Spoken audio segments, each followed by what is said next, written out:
A mother on Long Island says she is living in fear. She says she's the target of ongoing threats and racist harassment by her neighbors.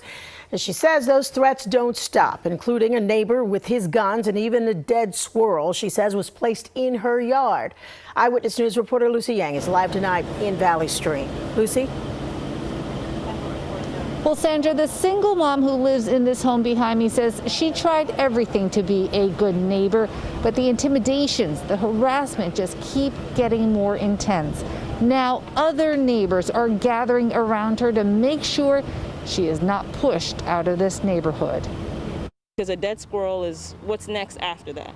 Am I going to be dead? This is Jennifer McLeggan. You can't miss her house on Saper Street in Valley Stream. It's the one with the big sign explaining how she lives in fear. In case if something happens to me here, then somebody would know that I'm in the house with a baby. Because if I die in here, then at least the cops would see the sign. Jennifer, a nurse, moved into the corner home 3 years ago. Her suburban dream quickly turned into a nightmare, she says, when her next-door neighbors, who are white, made it clear she was not welcomed. The single mom claims it began with harassment over her yard. Still trying to be a good neighbor. I spent about $6,000 cutting down trees.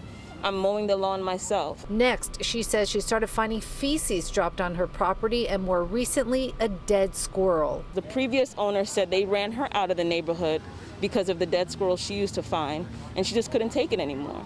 On Sunday, Nassau County detectives were here investigating. Jennifer says these photos show her neighbors with a gun, in a blackface mask in the middle of the night, spitting on her property. Erica Correa says she too was harassed when she first moved in, but not to this level. Right now, we're just trying to give her as much support and love that we can. The neighbors have now rallied behind Jennifer. The goal is for this mother and toddler to live in peace.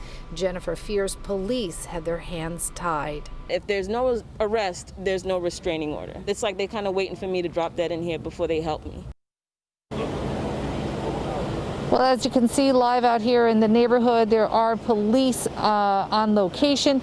We did knock on the next door neighbor's door this evening, no answer. Meanwhile, there is a protest scheduled for Thursday of this week in support of Jennifer and her toddler.